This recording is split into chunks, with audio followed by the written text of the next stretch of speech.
you go. Okay. Mike's on? Let her up. Okay, I'd like to welcome everybody to town board meeting tonight. We'll be on YouTube again. Pledge allegiance, so we I pledge allegiance to the flag of the United States of America and to the republic for which it stands, one nation, under God, indivisible, with liberty and justice for all. I'd like to welcome everybody who may be watching us at home. Thank you for your patience in this trying time. First item of business would be to approve the minutes of the May 13th meeting. Somebody want to make that motion? I'll make that one. Motion by Brian, second by Rich to approve the minutes of May 13th meeting, subject to corrections. All those in favor? Aye. Next, we'll have the town clerk's report. Let's see. Marriage licenses, we had $87.50. Photocopies and faxes, $8.75. Certified copies, $200. Landfill fees and punch cards, $20,368. Dog licensing, $193. Building permits, $248.25. Septic permits, $45, bringing a total local shares remitted of $21,175.50. Thank you. Another good month. Supervisor's report, total monies on hand. For the month of May, we have $2,973,815.59. Assessor's report. Oh, let's see, Grievance Day 2020 was held Tuesday, 26th, in the public meeting room of Markwood Town Hall, You guys can tell. 4 to 8 p.m. This year, they had 4 property owners address the Board of Assessment review regarding their assessments. Although affected by the COVID-19 restrictions this year, we were able to hold the meeting while complying with the open meetings law. Final roll is scheduled to be published, be available on or about July 1st. The Office of Real Property Tax Services has tentatively set the town equalization rate at 97% for 2020. Correctly submitted, Greg Schindler. Justice. Justice report for May. Judge Fisk heard 6 cases, collected fines of $1,270, fees of no dollars of fees, surcharges of $334. Judge Winslow heard 4 cases, fines of $150, fees of $70, and surcharges of $25 were collected. Total cases in May were 41. Total dollars received in May, $1,849, and the town had no share for April. Okay. Animal Control Officer. 5-7, received a call from Mooresburg Post Office stating that one of their carriers had been approached by a dog on 113 River Street. We went to 113 River and spoke with Danielle Whitehill. Ms. Whitehill stated the dog belonged to her boyfriend, Jason Hightower, and he was at work. Ms. Whitehill stated that the dog had broken through a screen to get out. There was evidence supporting her statement. There are 3 other dogs at the residence. Ms. Whitehill stated that she believed all the dogs were up to date on rabies except Sapphire, which she is only 9 weeks old. And she could not prove rabies vaccine. 5-7, he received a call from Jason Hightower regarding what I spoke with his girlfriend earlier in the day. Mr. Hightower stated that Hobbs had been rescued and was not sure if he was up to date on rabies vaccination or not. Killer and Cisco, he didn't think had been vaccinated. None of the dogs were licensed. I went to residents of Jason Hightower and issued a written warning for not having his dog licensed and gave him until 6:15 to get up to date on rabies and licenses. 5-9, received a call from Craig Nicholson about constant barking on 5 Cedar Lane in Evergreen Trailer Park. I went to 5 Cedar Lane and spoke with Mark Schillevier. Mr. Schillevier stated that yes, his dogs do bark, and when they are outside, when a person or another dog go near the property.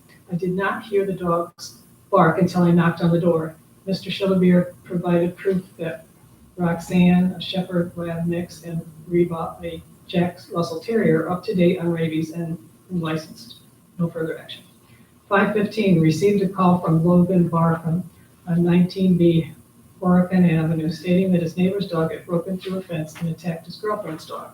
I went to 19B Horicon and spoke with Mr. Barkham and Rachel Calvin. Both stated that while their dog was out on a run, the neighbor's dog broke through a fence and went after Apollo. Mr. Barkham was able to separate the dogs, and the neighbor's dog went home. Mr. Barkham and Ms. Galvin stated that the neighbors offered to pay the vet bill, but they were not looking for anything like that. They just wanted to make sure that the dog was up to date with rabies vaccination. Ms. Galvin provided proof of Apollo's vaccinations and stated that he was not licensed in town and they were moving out of Warrensburg within 3 weeks. I went to the neighbor's house, but there was no answer. 517 received a call from Rachel Galvin asking if I had caught up with the neighbor and letting me know that Apollo only had minor injuries. I told Ms. Galvin that I had not caught up with the neighbors. 517 was able to make contact with neighbors of Logan Harcum and Rachel Galvin. I spoke with Matt Norton and Gabrielle Whitty. Mr. Norton provided proof that the dog was up to date with his rabies vaccine, but was not licensed in Warrensburg. Mr. Norton was given a verbal warning about getting meaty license. Mr. Norton stated that he would get meaty license the following day and would take care of action to keep him at home. 524 received a call from the residents on 5 Robin Drive about a loose dog acting aggressively. Upon arrival, I found a large bridle dog running loose. He came right to me when I called him. The dog was not aggressive, but was very. He had a tag on his collar, and his name was Beast, and there was a phone number. I called the phone number and spoke with Miriam Lampert. Ms. Lampert stated that she and her boyfriend were not home and gave permission to put Beast back in his pen on 6 Keys Street. Ms. Lampert stated that Beast and her other dog were up to date on the rabies, but they were not licensed. I went to 6 Keys Street for a follow-up on Beast, but no one was home. I received an email later that evening apologizing for not being home along with copies of rabies vaccinations. Ms. Lampert stated that they were moving to Chestertown, but not sure when. I told Ms. Lampert that I would issue a written warning to get the dog's license 6/24. I told Ms. Lampert if they moved before then, there was no need to get them licensed in Warrensburg. 528 received a call from the Warren County Sheriff's Office about a loose beagle on 4th Avenue. I picked up the beagle and got a list of all beagles licensed in town and went knocking on doors to locate the owner. All beagles in Warrensburg were accounted for, so I took her to Glens Falls Animal Hospital. I received a call from the animal hospital stating that they had found out who the beagle belonged to, and I called and spoke with Tracy Wood. Ms. Wood stated that she refused to pay to get her dog from the animal hospital. I explained to Ms. Wood that she could possibly be charged with abandonment by simply refusing to pay. Ms. Wood explained how much she had tried to keep the beagle at home and refused to spend any more money on the dog. She stated that she was going to call a lawyer. I told her that was entirely up to her and was her right to do so, and I left it at that. By the time I got back to Warrensburg, Ms. Wood had called the town hall to find out what she needed to do to get Jules home. I later received a call from Dwayne Quinlan, boyfriend of Ms. Wood, asking to call him directly if Jules got loose again. I explained that. Now I know where she lives. I will bring her home if I have to pick her up again. And she's up to date on vaccines and license. And 519, I issued a written warning to Miriam Lampert for Beast and Living not being licensed. Yeah, busy month. Busy. Planning and zoning, right? There were 4 septic and 8 land use development permits issued the month of May. On June 2nd, the planning board approved the site plan application for Crystal Chrysler to operate an auto dealership and service center at 3940 Main Street. The zoning board will not be conducting a meeting this month due to lack of application. Okay, code enforcement, Jim's been in the back, he's been busy with issuing or taking information to issue any permits. He makes sure that he sanitizes the town hall every day for us when he gets here in the morning. He's been handing out information regarding fence permits and permits along with Warren County applications for building permits. He's taken care of property code violations on 123 Forest Lake Road. And let's see, he worked with the highway garage.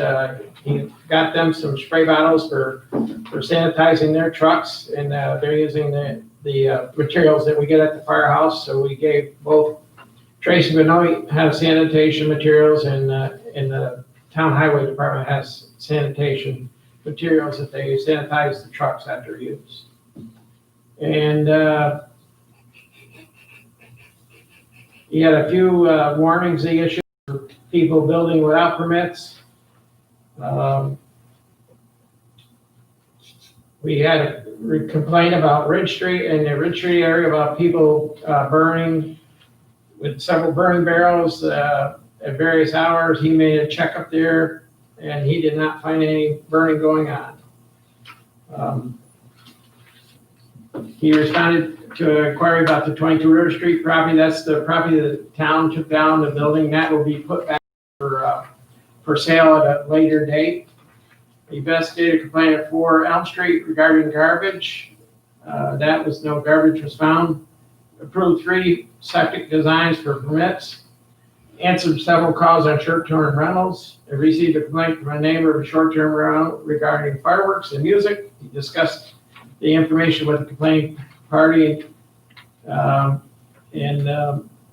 He advised them if they get a fireworks complaint, call New York State or Sheriff's Department. And then we had a complaint about 4-wheelers riding on Warren Street and Oak Street, and we have turned that over to the Warren County Sheriff's Department. And then he started his annual grass monitoring calls, and he has been sending out notices around town. And I noticed today that some of the places that were going to receive notices have started mowing grass. Also, we had an inquiry about the boat launch down there on 418, and it was cordoned off for a day. It looks like Boralex was working on the dam, but it's been since reopened. And on the 29th of May, we sent out notices to every short-term rental person in the town of Warrensburg, advising them of what rules they should use if they were renting out their information. Also sent the information to Warren County Health. And then he had a complaint at 87 Library Avenue regarding a mattress left next to a dumpster. The complaining party said that it was there for some time. He went down and noticed it was there and asked the landowner to please put the mattress away. So next would be beautification. We don't have any report tonight. Beautification highway. Been very busy this month finishing up the FEMA work from the October storm. I've also finished all of the town sweeping and then out of town sweeping as well. We've opened up all the seasonal roads. I've been very busy picking up leaves and brush throughout the town. They plan on doing a fall pickup for leaves and brush October 19th through the 23rd. And until then, you can haul your own brush and leaves to the landfill.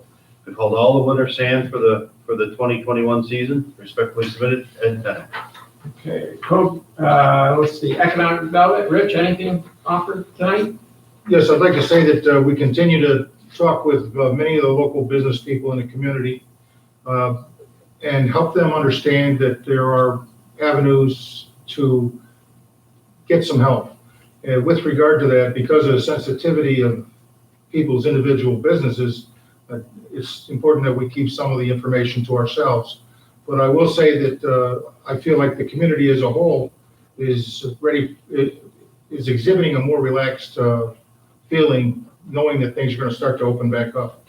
But some of our business people here in the community are faced with some very difficult circumstances, and it's important we try to shop locally when we do go out to dinner and things of that nature. Thank you. Thanks. Landfill? Now, landfill, we're still negative $18,500 and change. First, with the clerk's report, we had good revenues in May, but once again, we're still paying our scales, but we have a very busy landfill. The boys do a great job up there with cleanliness, and people enjoy using the facility. Okay, anything on lighting, John? Norfolk. Historian. Somebody want to read the gloss over that historian's report? I'll do that. Go ahead. Let's see. Received a question from relative of Ainsworth's looking for a father of William I. Sent him a copy of the letter, which was sent to Frank Bennett. Said William's father was Peleg. Call from John McElroy looking for family records will be included in June's report. Obituaries Frank Smith on 430, Joan Tryon, and Dorothy Ovett Maxim. Meetings, projections, etc. Warrensburg Historical Society meeting online, town board meeting watched, Arbor Day tree planting event at Tannery Park. As local government appointed historian, it is our duty to document not just the past, but the present. The COVID-19 pandemic is an unprecedented event in all of our lives. It is imperative that we record the impact of our communities and how our citizens respond.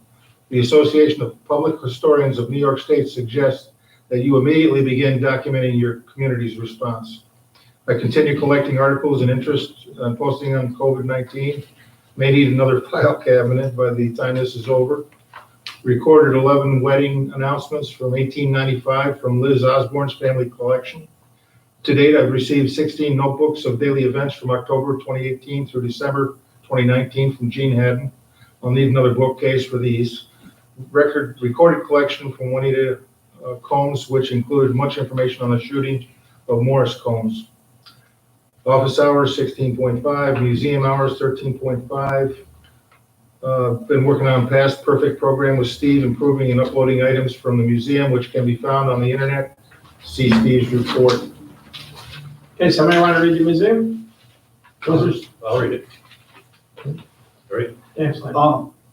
Past Perfect Online has been available to the general public since April, and now with virtually every artifact in our collection, that's over 11,000 items.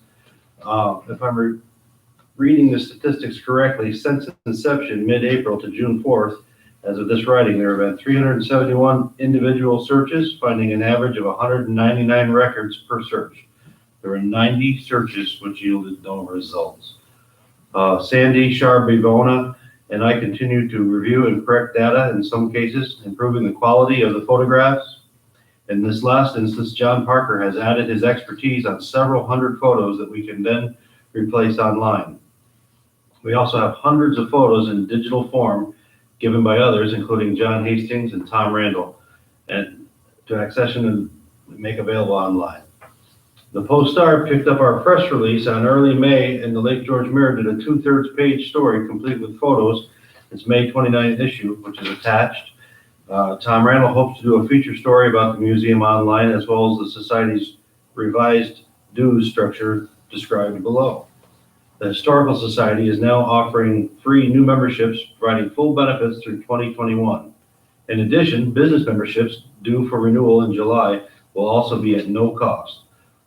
Further, in support of our local business members hard hit by the pandemic, such as restaurants and retailers, we plan on purchasing gift certificates for use as prizes and raffles to be offered throughout the year. The Society will be using reserves for memorial gifts to fund these initiatives. As of this writing, my polling of museum greeters resulted in 15 people agreeing to serve when we reopen the museum, following state guidelines, of course. I expect this will occur sometime during July, barring any unforeseen circumstances. Masks and social distancing will be required. My plan is to retain part of the current exhibit about the trolley to Warrensburg and to reprise parts of several previous exhibits. There will be no opening reception and no other special announcements events. Respectfully submitted, Steve Parisi. Thank you. Parks and Rec? Logging at Echo Lake Beach is nearly completed and restoration will start as soon as they are done. Water and irrigation has been turned on all of the parks, and flowers have been planted at Veterans Park's flower garden by the town supervisor. Several outlets had to be repaired at Veterans Park also. 47 River Street has been leveled off by us, and Warren County Soil and Water have hydro-seeded it for us. We built a composter for the community gardens with materials supplied by Warren County Soil and Water. As always, we have been busy mowing and weed whacking the grass. Respectfully, Chair Sabella. All right, Sewer. So our annual spring turnover event is in full swing. We were prepared for this to start recirculating water to the head of the plant. Also, as the pH dropped, we began to add chemical adjust the falling numbers that keeps the plant in compliance. So we had done all the prep work. The plant is already showing signs of recovery. Been having trouble with diffusers coming to the surface of the lagoons. Tech from Parks Incorporation is expected to visit the plant by the end of June, to help figure out what can be done. The new sludge bag is now up and running. To date, we have pumped 10,777 gallons of sludge. Continue to pump almost every day. Duckweed situation remains the same. We're trying to stay on top of it, we're removing it every day as it grows very fast. Our electric company that installed our new transfer switch was called back to the plant to find out why the generator batteries kept discharging. So it was found out there was no charger in the new switch, and they used the charger in the old unit, which is in fine working order. Okay, Water, water. there was 12 water meters reinstalled. The water turned back on this month as well. There's 2 water services turned back on for the season. The annual water quality report was finished and is being mailed out, is also posted on the town website. Hydrant flushing has been completed for the season, as it was noted that several water main valves are going to need to be repaired. Work continues on getting the 12-inch water transmission line from the tank to Ridge Avenue replaced. Water levels continue to drop. We are monitoring them very closely, especially Tracy Benoit. Youth? According to Governor Cuomo, summer day camps can open June 29th. The town would like to offer a safe outdoor program for the children in town. Mike Crone is working on a plan following the state guidelines for summer day camps. There will be no indoor arts and crafts offered this year.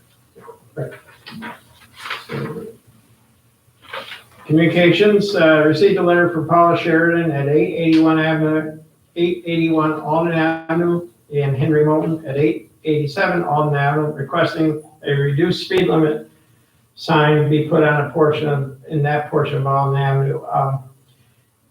With any reduction in speed, we have to take this, we'll send a letter to Warren County DPW, and they will turn it over for a traffic study, which I explained to Mr. Moulton.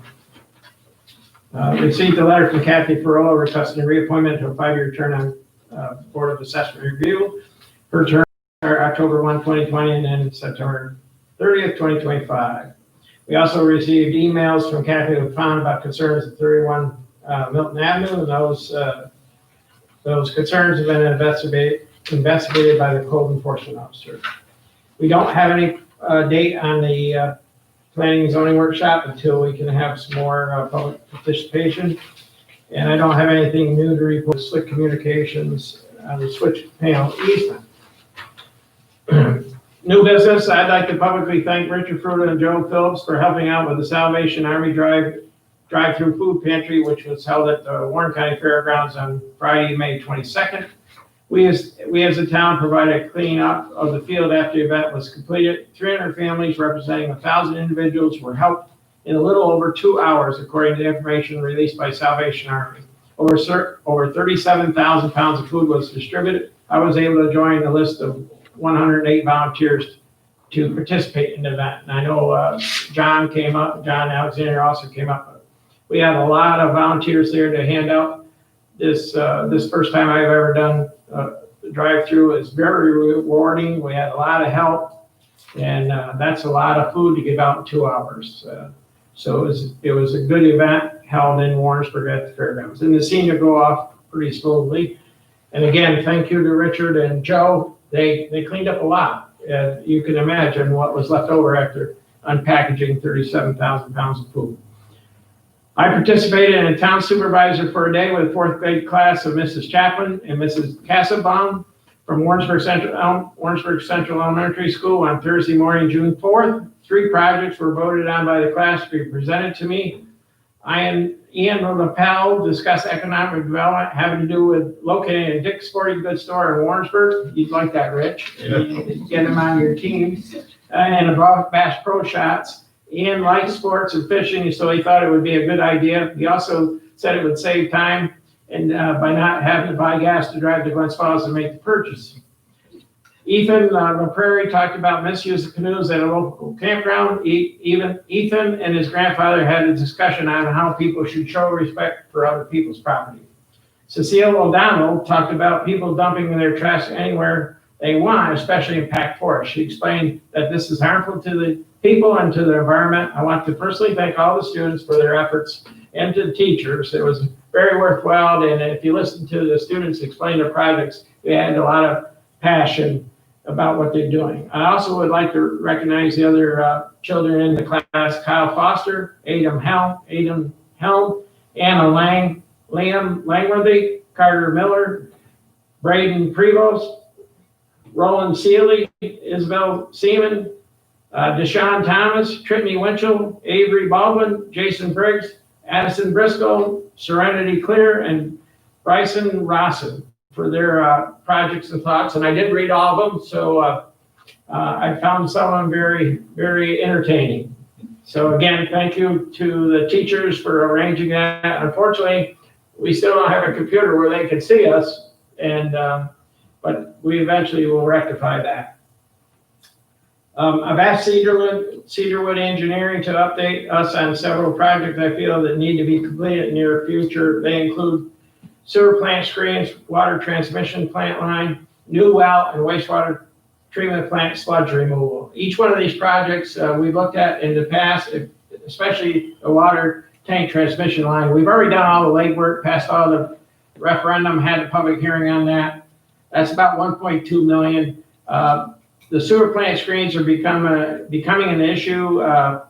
Because we saw where in the sewer report, they mentioned that we were having a little problem with the Parkinson aerators, and that's due to some rags getting into them. So we feel that putting in a different screening process down there will help that. So we're going to look at that in the near future. That would probably be around $200,000 to complete that. And then the new well, obviously, we still want to continue to look for a new source of water. And then the sludge removal, we continue to remove sludge. You got the report tonight that we remove sludge, but we also may look at bringing in an outside company to go in and try to remove some of the sludge a little bit quicker. We feel if that is done, then we could maintain the level of sludge in the lagoons with what we have on site. But that is an expensive proposition, so we're going to be looking at that in the near future. Now bring it back to the board when we have a better idea how much it's going to cost. But those are the 4 items that I keep on my desk that we need to keep working at with our engineers. Next, I'd like a resolution request to appoint Kathy Furlow to the Board of Assessment Review for a 5-year term. Somebody want to make that motion? By Rich Larkin, second by Brian Rounds, to appoint Kathy Furlow back to the Board of Assessment Review for a 5-year term. All those in favor? Aye. Opposed? Carried. Next, I would request a resolution request authorizing a land lease option and lease agreement with Yellow 4 LLC for the solar farm arrangement at Blister Hill. Lease is for 25 years at a sum of $1,250 per acre for the first year, with a 2% increase annually after year one. Resolution is subject to progressive referendum. Somebody want to make that motion? I'll make that motion. Motion by John, second by Donnie. Any discussion? All those in favor signify by saying aye. Aye. Anybody opposed? Carried. Just so you know, we'll be signing, once they agree to this, time is of the essence because they run out of time with National Grid if we don't move this. Also, we've all had concerns about the trail. And at the back of your packages, I left you a map. And it's a color map. It shows that the trail will skirt around I would say the eastern side of the solar panels, be fenced off, and then it will hook back into the trails to go up Hackensack Mountain. So I know that's a concern. The parking area will be maintained. So hopefully we don't, will be minimum. I think they're looking at 17 plus or minus acres over there. So if anybody needs information, they can certainly come to the town hall. We have it available. I need a resolution request authorizing a boundary line adjustment with Camp Echo Lake. The purposes of this agreement is to define the north boundary line between the town beach and Camp Echo Lake. Also, this resolution is subject to progressive referendum. What that means is we post it in the paper for 30 days. So before it takes effect. So somebody want to make that motion? I showed the board the map, and what it was, there was not a clear northern boundary line, which is between our beach and Camp Echo Lake, which used to be Indian Head Camp. So they have graciously agreed to allow a boundary line adjustment. Camp Echo Lake has Tony Stein, and we're very happy. And so this will give clear title where we have a true north boundary line at the beach, so we don't have to worry for years to come. So somebody want to make that motion? Motion by Rich, second by John. Any discussion? All those in favor? Aye. Opposed? Carried. Coronavirus update. We officially opened the town hall for business on Monday, June 1st, 2020. The north door is unlocked. We have put provisions in place to give out masks. You must, in order to enter the building, you must have a mask, although we can provide you one. Everybody must check in with the town clerk. We are open 9 a.m. to 3 p.m. Monday through Friday, and we try to accommodate you best that we can. We ask that only the person who has business come in. We don't need, we just don't want you to bring in 4 or 5 extra people if we can avoid it. So we understand everybody has different businesses, but so far it's been working well. People do adhere to our rules, and I don't think we've had any issues. Again, we're well aware of what COVID has done to the community and what it has done to the country.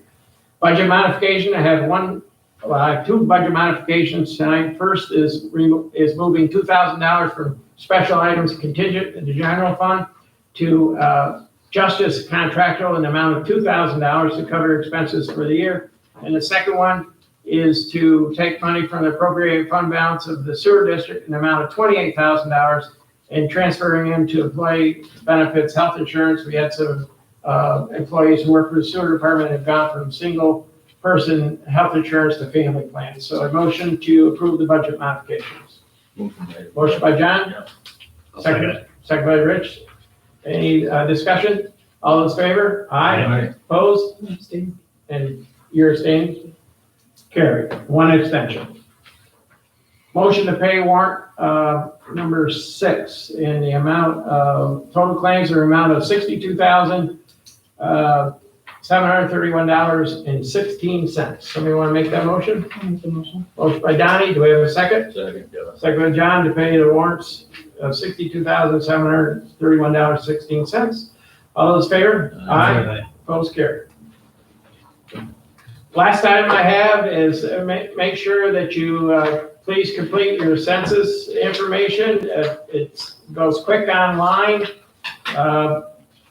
Also, I just want to bring to attention that out here on the south entrance, when you leave the south exit to the town hall, there's a tree planted in memory of Kathy Rounds. It's a flowering pear tree. Also, I'd like to mention Denise Foster, school band director, who played taps on Hackensack Mountain on Memorial Day, and the young man that played before her, his name escapes me right now, but we had 2 people from Warrensburg play taps on Memorial Day, and Denise was picked up by CBS on their nightly news, and it was a nice tribute to the community, and she did an excellent job. She does a great job at the school with the band.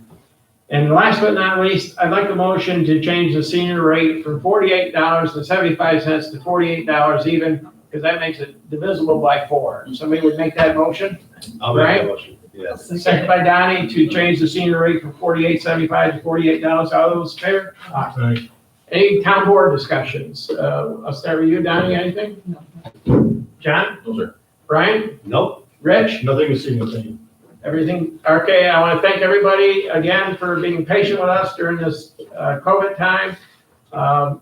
We continue to do your business and at the town, and I'm here every day, and please call us if you have concerns or anything. Mike, is there anything popping up there? Nope. How many viewers? How many viewers tonight? No, you're up to 7, but stayed at 4.